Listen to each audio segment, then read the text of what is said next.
Почитувани приятели, ви покануваме да ја следите нашата нова утринска емисија под наслов Добро утро на радио Глас на надежта. Секој понеделник и петок со почеток во 9 часот. Емисијата ќе изобилува со нови содржини и прилози. Програмата ќе се емитува во живо во студиото, а ќе се емитува на Facebook страната на радио Глас на надежта. Се гледаме.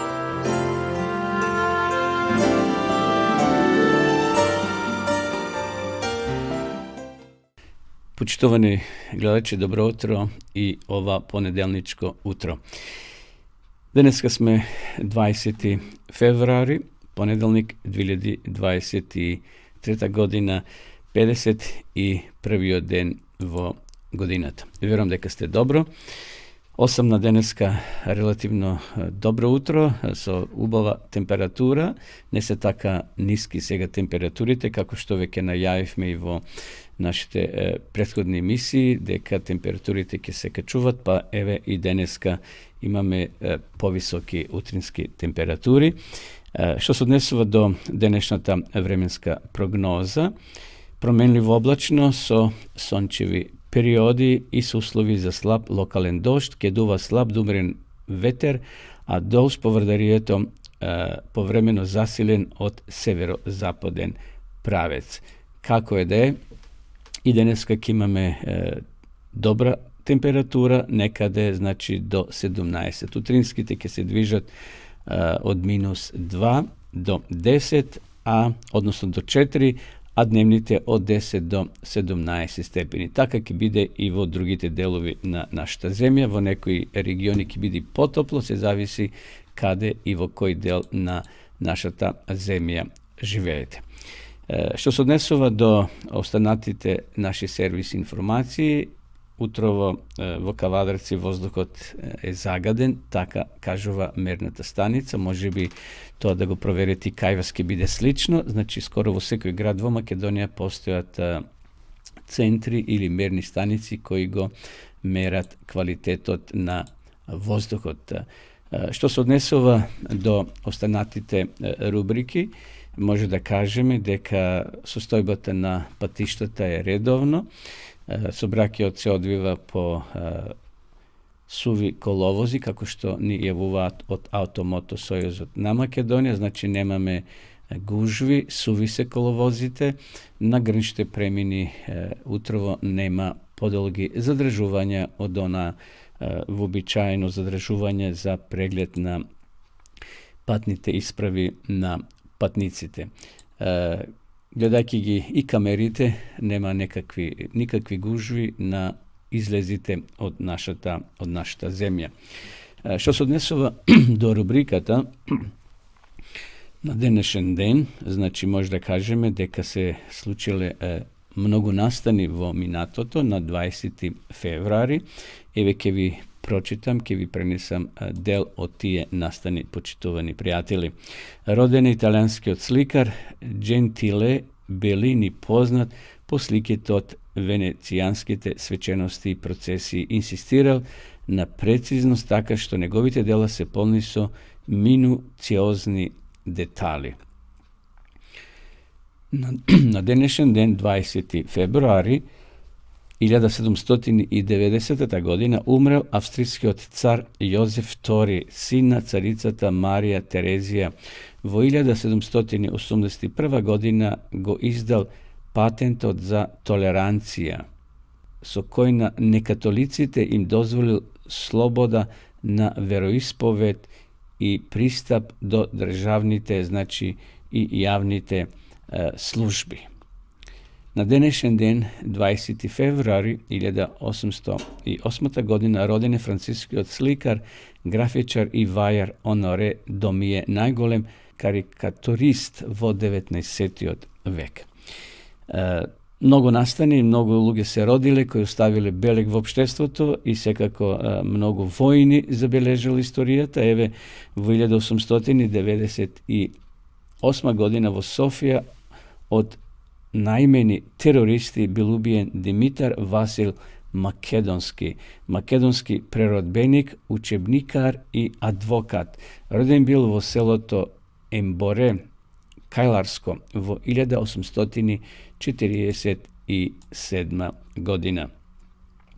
V 1908 godina vo seloto Dolna Ribnica, Petričko, znači vo Bugarija, denešna, vo boro protiv turskata vojska zaginal Manuš Georgijev, Turnovski. Znači Manuš Georgijev Turnovski, makedonski revolucioner i vojvoda, člen na VMRO, roden bil vo seloto Novo selo Strumičko, to je nekade blizu bugarskata granica, vo 1880 godina.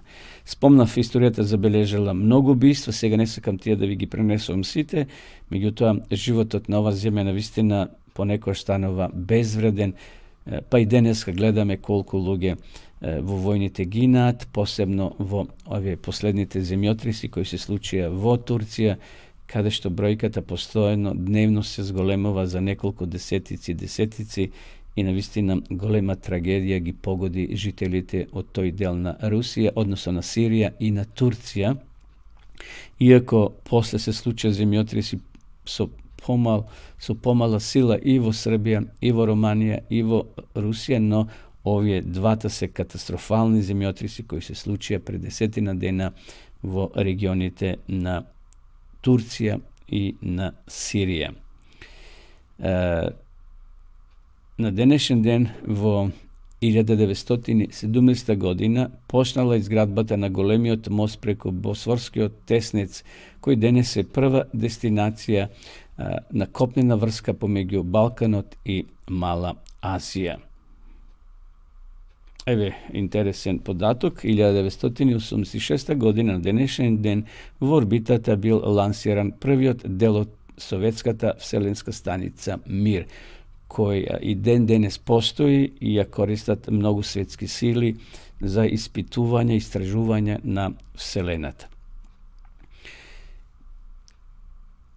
Еве уште една информација, на денешен ден 2006 година во Виена почнале првите директни преговори помеѓу Белград и Приштина.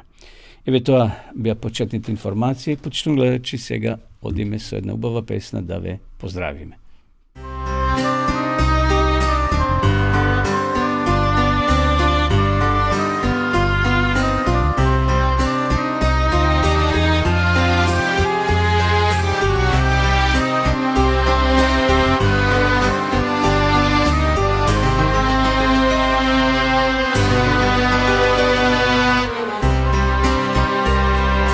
Tama kad ja pamtim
Еве неповторново програма почну гледачи. Поздрав до сите вас кои денеска следите ова утринска наша програма, која се емитува секој понеделник и петок со почеток во 9 часот. Следува рубриката Кратки капки на мудроста и читање на делови од Светото писмо од псалмите Давидови.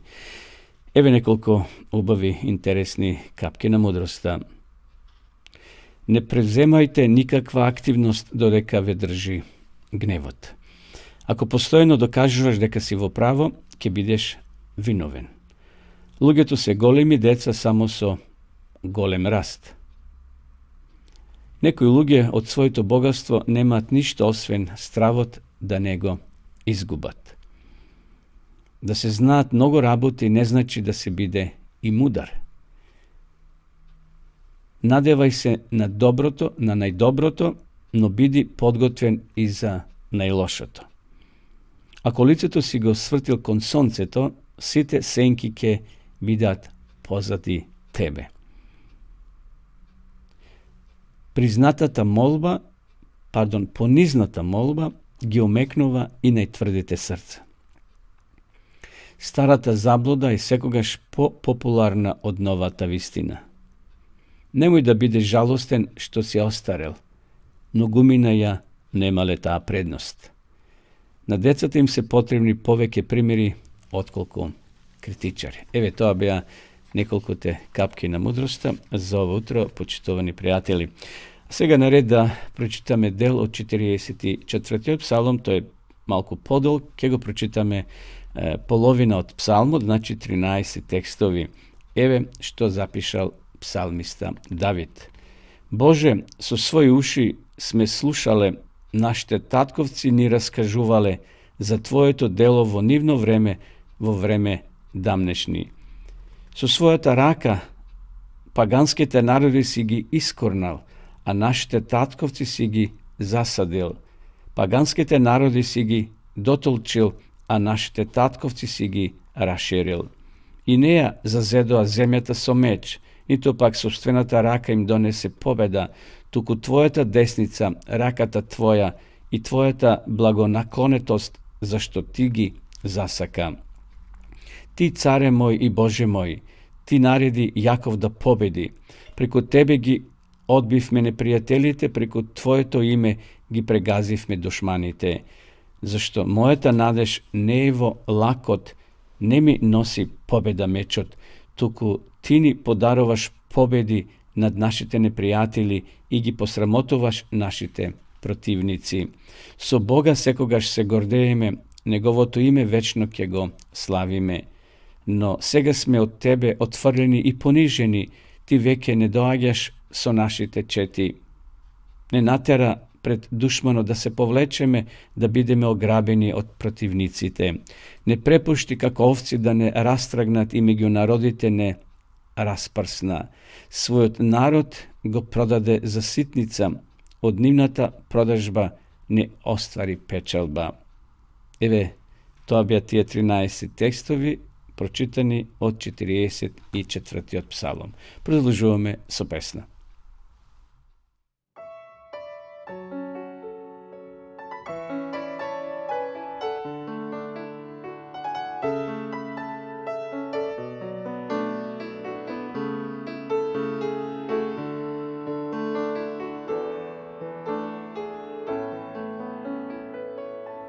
Gospodar mora i planina, Gospodar sveta i celog svemira, Gospodar sila i ljudske mudrosti, čak pred stvaranja tu bio si. Gospodar carstva i tronova, Gospodar neba i svetskih čudesa, Gospodar slave, bogatstva sveta tog. početka samo ti si Bog. Razapet na krstu radi nas, usamljen i odbačen od svih kao cvet, koga gaze svi na zemlji. On pao je od bola tad, misleći na mene.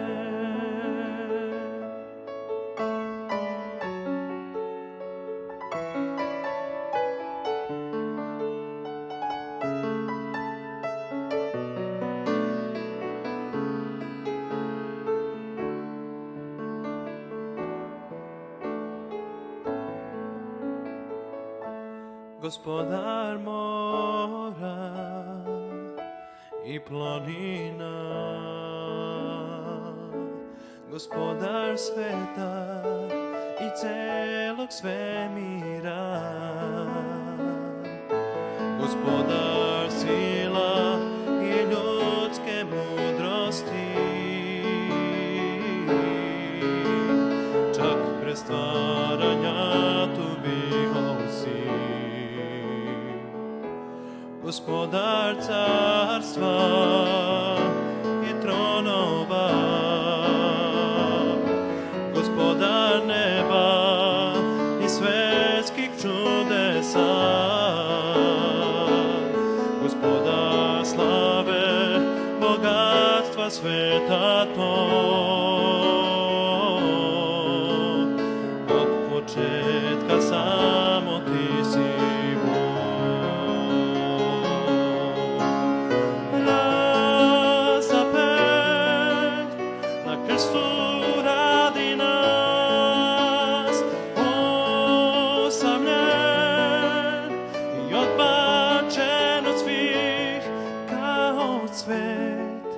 koga gaze svi na zemlji.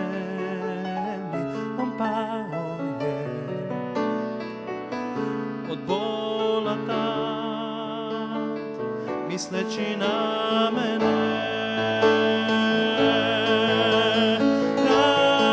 Razapet na krstu radi nas, osamljen i odbačen od svih kao cvet, koga gaze svi na zemlji. On pao je od bola tad, misleći na mene. Kao cvet, koga gaze svi na zemlji.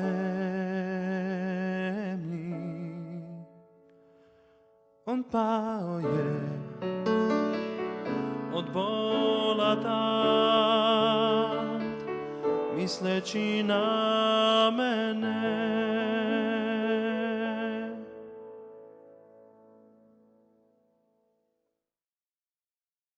Почитани гледачи, еве неповторно програма. Продолжуваме со нашата програма од рубриката Вести од светот. Денешните вести ни доаѓаат од Тајван, а ќе ни ги раскаже господјата Кси Јуе, 68 години, жена која живеела во северниот дел на Тајван. Таа изнесува факти од животот на староседелците на Тајван.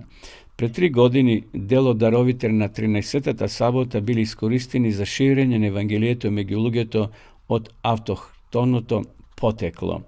Ова 3-месечие даровите од 13-тата сабота ќе бидат искористени за отварање на 3 урбани центри на влијателни наменети места за староседелците, значи да се влие на тие луѓе за да го запознаат Господа. Јас немам автомобил, раскажува ова господја, не знам да возам мотор, па дури ни велосипед. Единствениот начин на кој можам да одам во црква во сабота е со такси. Моите излегувања во сабота ми создадува многу проблеми во бракот. Мојот сопруг кој не беше адвентист секогаш беше вознемирен кога одев во сабота во црква во моето родно село. Живеевме во голем град во северен Тајван без ниту еден адвентист или адвентистичка црква. Моето родно село се наоѓа на планина далеко од нас. Мојот сопруг беше болезлив и не сакаше да ја напушти куќата. Една сабота кога се вратив од црква и го оставив, односно го поставив ручекот, тој фрли храната на подот. Ти се грижиш само за црквата, и дофрлил сопругот. Тој викаше силно. Вопшто не ти е грижа дали сум жив или мртов. Јас се грижев за црквата, но се грижев и за него. Редовно му готвев. Не знав што да правам. Се чинеше дека кога и да посакам да му бидам верен на Бога, тој и непријателот, сатаната преку човекот, преку неговиот сопруг ја напаѓал. Мојот син беше тешко повреден во несреќа додека служеше задолжителен војен рок. Заминав од нашиот дом за да можам да се грижам за него. Додека бев далеко од нашиот дом, мојот сопруг ненадејно почина. Се чувствував одговорна за неговата смрт, бидејќи можеби можев да му помогнам, но не бев дома. Ме исполни длабока тага. Се чувствував дека што цел месец не можам да се молам ниту да ја читам Библијата. Меѓутоа полека сватив дека Бог ја има контролата и дека има прекрасен план за мене. Сватив дека Бог има прекрасен план и за нашата селска црква. На нашата црква и требаше реновирање, а цената ја проценивме на 100.000 тајвански долари, тоа е некаде околу 3.500 американски долари. Тоа беше голема сума за нас од целото членови на автохотната група луѓе Атајал. Нашето реновирање на црквата најде на многобројни проблеми. Прво, една медицинска сестра беше пренесена во болница откако и се случи несреќа. Така загубивме двајца значени доброволци во изден, неа и незиниот сопруг. Потоа, работникот што го ангажиравме, кој не беше верник на црквата, се онесвести од топлотен удар. За среќа, тој се освести по неколку минути, велејќи дека е добро, и се врати на работа. Потоа брат ми се обесхрабри и се загрижи дека не сме ги пресметале добро трошоците за градбата. Никогаш нема да можеме да ги покриеме трошоците, рече тој. Го охрабрив да верува во Бога и да продолжи со работата. Во тој момент покрај нашата зграда минуваше човек кој посетуваше друга христијанска црква во нашето село. Застана, нудејќи помош при реновирањето. Животот е премногу краток за да спречам христијанин од друга деноминација да работи за Бога, рече тој. Кога се стемни, ми даде едно пакување. Сакам да ви дадам една донација. Отварајќи го пакетот, бев изненадена кога видов дека банкноти со огромна сума од 6.000 тајвански долари или 215 долари се наоѓаа во пакетот. Кога изнемениот работник слушна за оваа донација, беше трогнат и потикнат да изјави дека не сака да биде платен за неговата работа. Сакам да работам бесплатно за црквата, рече тој. Кога го виде сето ова, мојот брат ја врати до вербата во нашите напори и му се заблагодари на Бога. Дури ни по 6 години реновирањето на нашата црква не се целосно заврши, но верувам дека Бог ќе се погрижи за неговата црква и за потребите на својот народ. Верувам затоа што тој секогаш го прави тоа. Ве молам, продолжете да се молите за нас. Еве интересно искуство на оваа госпоѓа која имала 68 години, која верувала во Бога, но имала своји падови, своји искушенија, но сакала да ја реновира селската црква, зашто другата црква и било многу далеко, не можела да оди, но и во овој дел таа сакала да му сведочи на Бога, и Бог преку обични граѓани, преку обични луѓе им давал средства да можат да ја доправат црквата, но верувам дека сега е готова црквата, бидејќи поминало некое време од ово искуство кога е напишено, но како е да се молиме за наши сограѓани кои се во нашите села, во нашите градови, па и во целиот свет, кај што има луѓе кои сакат верно да му служат на Господа. Продолжуваме со песна, почитувани пријатели.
Еве повторно во програма, почитно гледачи, во продолжение ќе слушнеме кратка порака од 5-6 минути од пастор Михајло Горев од Скопје. Да ја слушнеме сега снимената порака.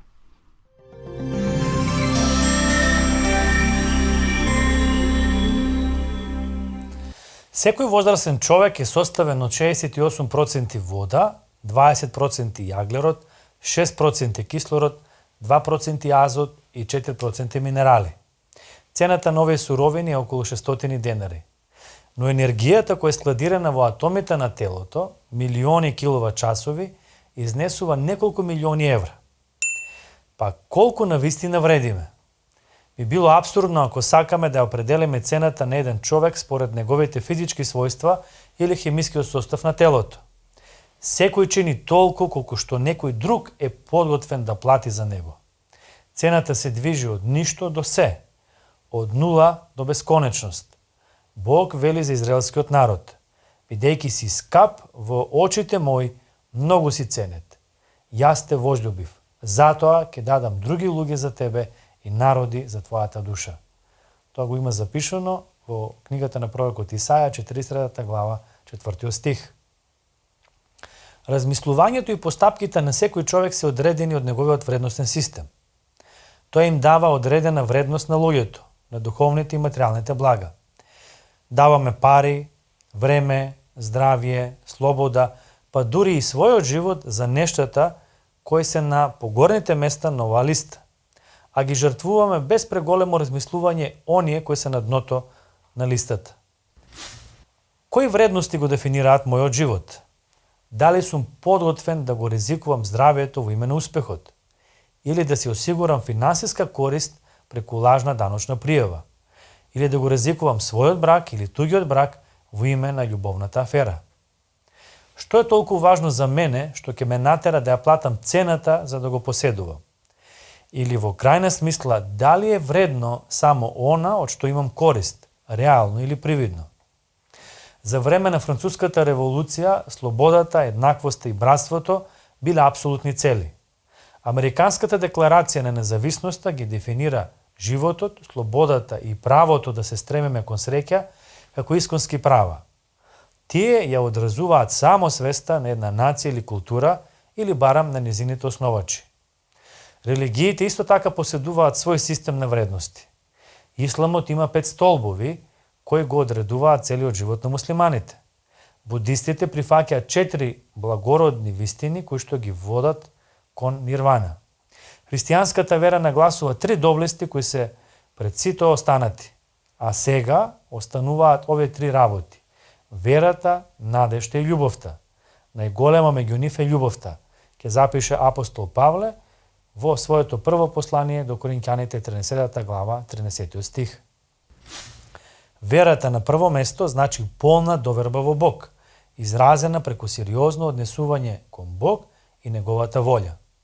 Кога верата ќе го допре Божјото ветување за еднината, се појавува надежта. Од двете се раѓа љубовта, која е исполнување на законот. Ке запише апостол Павле во посланието до Римјаните 13 глава 10 стих. Во својата проповед на гората, Исус љубовта ја дефинира како златно правило. Се она што сакате да ви го прават луѓето, правете им го и вие, зашто тоа е законот и пророците. Запишано во Евангелието според Матеј, 7 глава, 12 стих. Овој принцип ја наоѓа својата примена и во другите религии. Например, во јудејската традиција и во народните поговорки. Не прави им на другите она што не сакаш тие да ти го прават. Сепак, никој не ја проповедал и доживеал целосната манифестација на љубовта толку убедливо како Исус Христос. Тој им простува дури и на своите мачители и ги учи своите ученици: сакајте ги своите непријатели. Запишано во Евангелието според Матеј, 5 глава, 44 стих. Љубовта која разоружува е совршениот израз на христијанската етика. За христијаните Исус Христос е живата и убедлива манифестација на сите основни етички идеали, пример за вистинскиот начин на живот. Највисоката мерка за христијанското поведение не е системот од правила и заповеди, не е моралниот принцип, ниту величествената идеја, туку личност. Исус Христос. Критериумот за христијанската етика е следењето на Исус. Тогаш како да живееме? Кој вели дека во него пребива, должен е да постапува така како што постапи и тој. Ке запише апостол Јован во своето прво послание, 2 глава, 6 стих. Она што не прави вредни и дава смисол на нашето постоење е следењето на Христовиот пример. Колку е вреден твојот живот? Зависи од тоа дали го следиш Христовиот пример во својот живот. Читај ги Евангелијата, за да го запознаеш Исус Христос и следи го неговиот пример во својот живот. После ова песна еве повторно во програма, почитувани гледачи, вие следите утринската програма Добро утро, која се емитува секој понеделник и петок со почеток во 9 часот. Поздрав до сите вас кои во меѓувреме се вклучивте и ја следите нашата програма. Сакам да споделам една информација за библиските предавања кои ќе се одржат во Кавадарци од 23 до 25 февруари во салата на Христијанската адвентистичка црква. За која секунда ќе ја видим и рекламата, меѓутоа сакам само да ви спомнам, значи сите вие кои сте овде од Кавадарци, Неготино, Росоман и околните села, слободно можете да ги посетите овие предавања, навистина ќе бидат интересни. Предавањата ќе започнат во 18 часот и 30 минути секоја вечер, а во сабота предпладне во 10:30. Секој посетител ќе добие бесплатен новогодишен календар и Библија или Свето писмо на македонски јазик. Да видиме сега рекламата.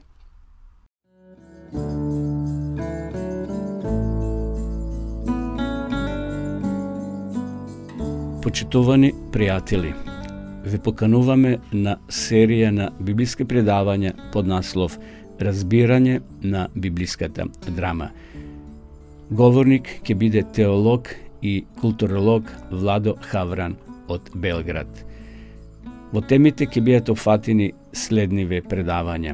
Четврток, 23 февруари, со почеток во 18 часот и 30 минути, како се почнало создавањето на човекот, животот.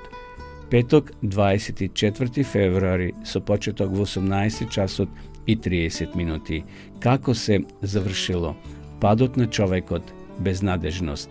Сабота, 25 февруари, во 10 часот и 30 минути, како се е обновено раѓањето на Исус Христос, надеж.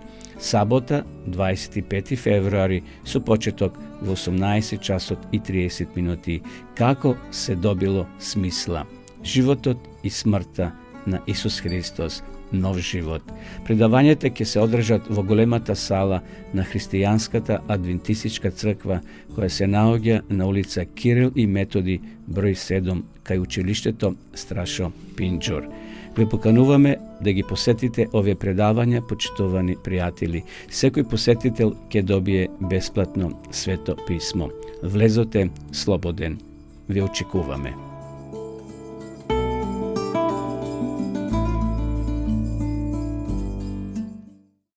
И ова утро, почитувани гледачи, ќе имаме кратка порака од книгата Копнежот на вековите. Пораката ќе ни ја испрати, ќе ни ја прочита студентот Александар Гоцев.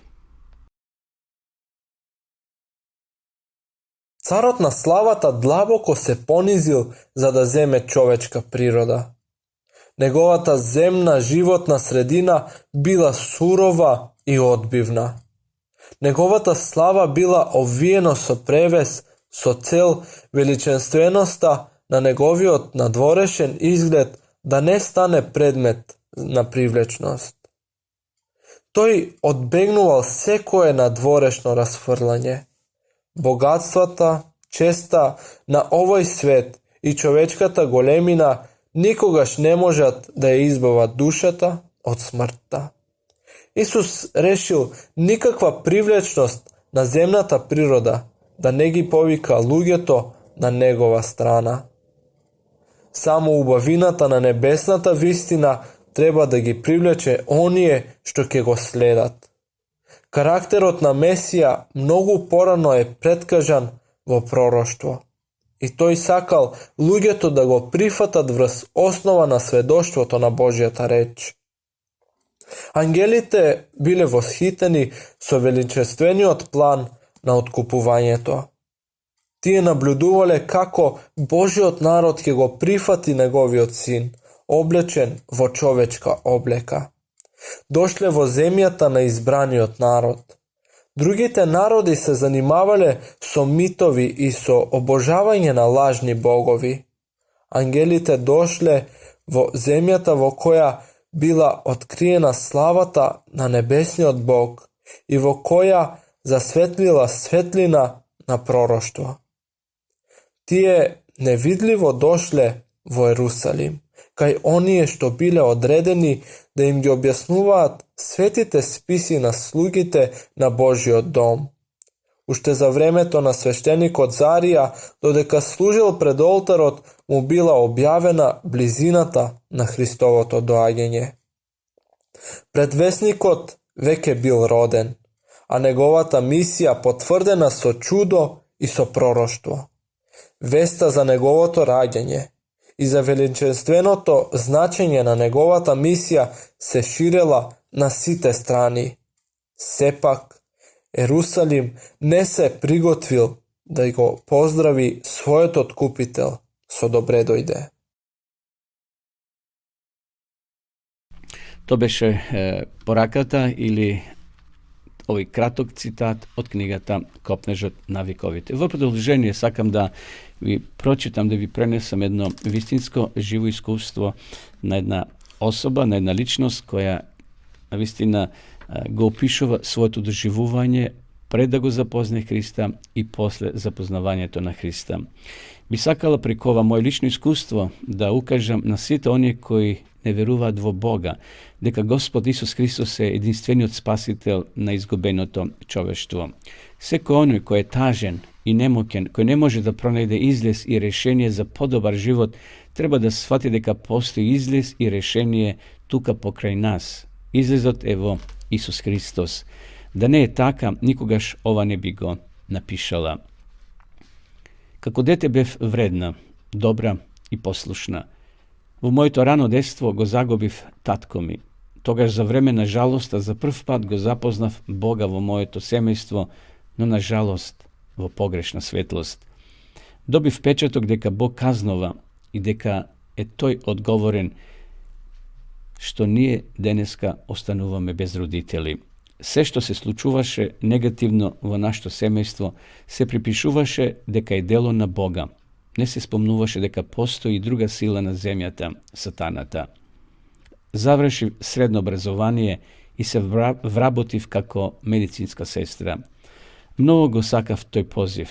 Бев ценета, почитувана и прифатена од сите на работното место. После едномесечно дружење стапив во брак со човек кој добро не го познавав, но мислев дека со него ќе имам мир и среќа. По извесно време ми се роди првата керка. Бев пресреќна и сметав дека тоа мало суштество ќе ја зацврсти љубовта меѓу нас двајцата. Деновите одминуваа, но среќата и посакуваниот мир како да лебдија некаде далеку. Духовно се повеќе се оддалечувавме еден од друг. Наместо мир во душата, кај мене се појавуваше страв, бидејќи мојот сопруг беше многу љубоморен спрема мене. Почнав во душата према него да чувствувам само почитот од страв. Откако се случи најтрагичното и откако го запознав Бога, јас сватив дека постои ѓавол или сатана и дека тој плетал мрежа во нашиот брак. Почнавме да живееме секој на своја страна. Само грижата околу децата беше заедничка, на крајот сепак се разделивме. Сатаната успеа да ја оствари својата цел. Сватив дека со нашето разделување само се уништи бракот, а проблемите се повеќе растеа. Станав повторно мета на ѓаволот. Некој глас како да ми велеше: за се си ти само виновна. Совеста почна да ме вознемирува и укорува. Чувствував страв и немир во душата како понатамо ќе живеам. Почнав да користам таблетки, седативи, кои делумно ме смируваа. Се надевав во моите блиски пријатели и помислив дека во тие за мене најтешки мигови ќе ми помогнат, но помош не доаѓаше од никаде. Не бев потребна на никого. Останав да живеам сама во светот. Бев разочарана и осамена.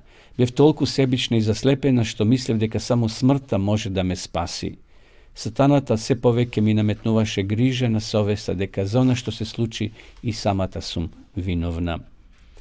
За да најдам излез, почнав да посетувам бајачи и гатачи, мислејќи дека ќе ми предскажат нешто убаво и дека ќе ги решат моите проблеми.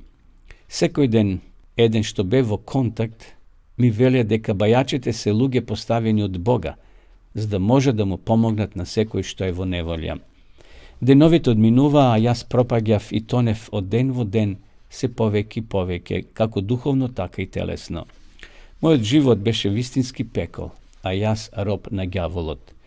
Во тие критични денови Божјата милост ме потикна и јас почнав да се молам на Бога за да ми помогне. Сепак, Бог во моето срце видел дека постои искра за Него. Ми даде сила да отидам кај еден мој пријател, кај кого никогаш не бев отидена порано. Гостолюбиво бев примена од него и неговата сопруга и ми ја кажав целата моја животна историја. Барав да ми помогнат. Разговаравме неколку часа, но самиот разговор одеше кон Бога и Библијата.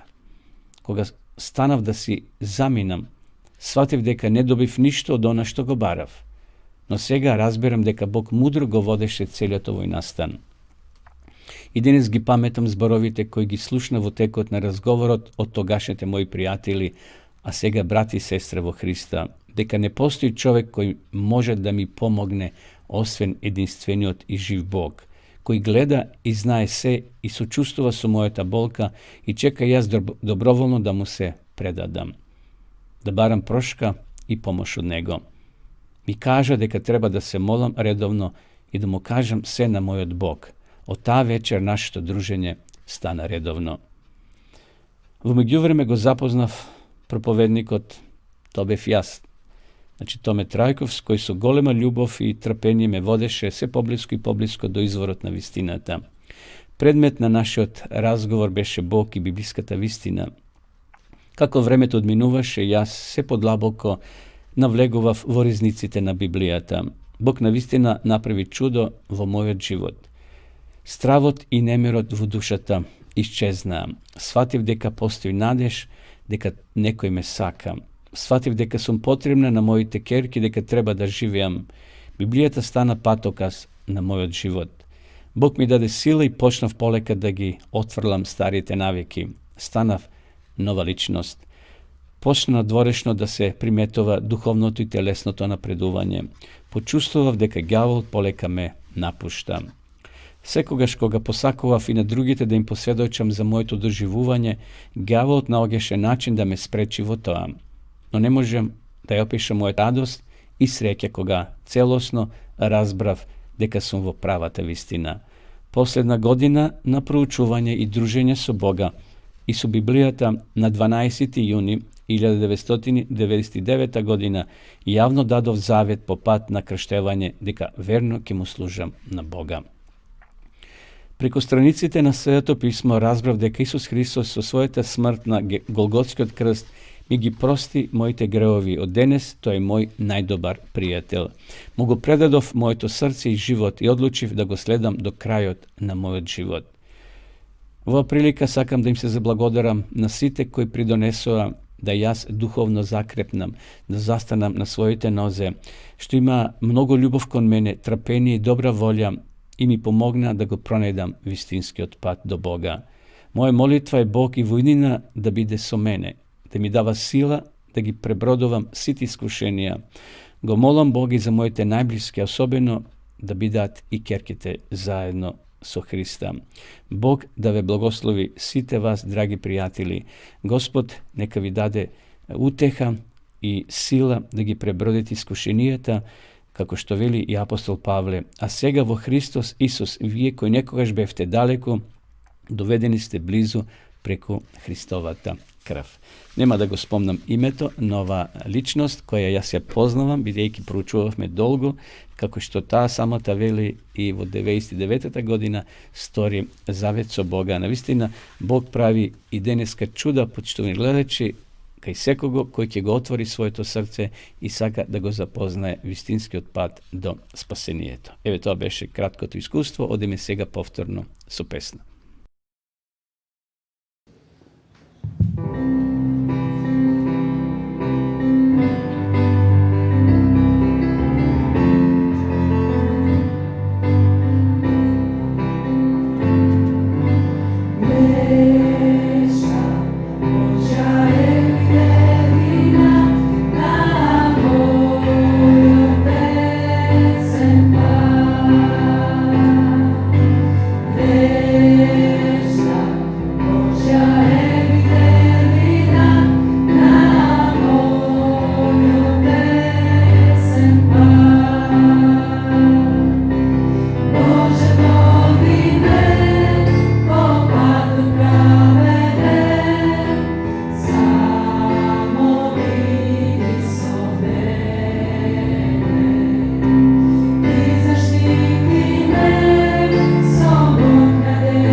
Еве, полека доаѓаме до крајот на ова наша утринска програма. Почитувани гледачи, би сакал да и денеска ви понудам Библија, бесплатна книга, Светописмо, за сите вас кои сакате да имате Светописмо во вашето семејство. Порачајте овде кај нас, ние ќе ви испратиме по пошта бесплатно секако, или пак нашите соработници ќе ви ја донесат на ваша домашна адреса.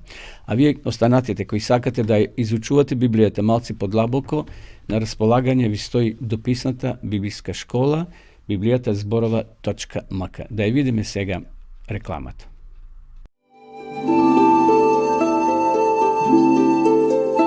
Почитувани пријатели, доколку сакате да ја изучувате Библијата, имате изворедна прилика тоа да го сторите преку онлайн веб страницата на Библијата зборува. Оваа веб страница е креирана за да ви обезбеди сеопфатно, организирано и темелно проучување на Библијата. Курсевите се бесплатни и без обврски. Можете да го следите во кое било време, тогаш кога вам ви одговора. На располагање ги имате следниве курсеви: библиска археологија, библиски пророштва, за верата и верувањето, библиски совети за здравјето, библиски совети за бракот и семејството. Запознајте ја Библијата, Светото писмо на Стариот и Новиот Завет преку курсевите на интернет или во печатена форма.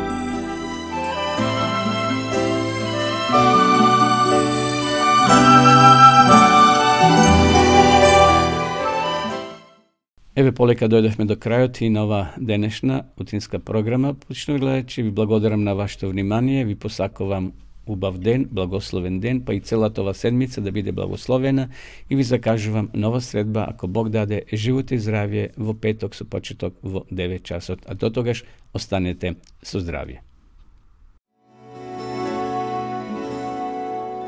Почитувани пријатели, ви покануваме да ја следите нашата нова утринска емисија под наслов Добро утро на радио Глас на надежта. Секој понеделник и петок со почеток во 9 часот. Емисијата ќе изобилува со нови содржини и прилози. Програмата ќе се емитува во живо од студиото, а ќе се емитува на Facebook страната на радио Глас на надежта. Се гледаме.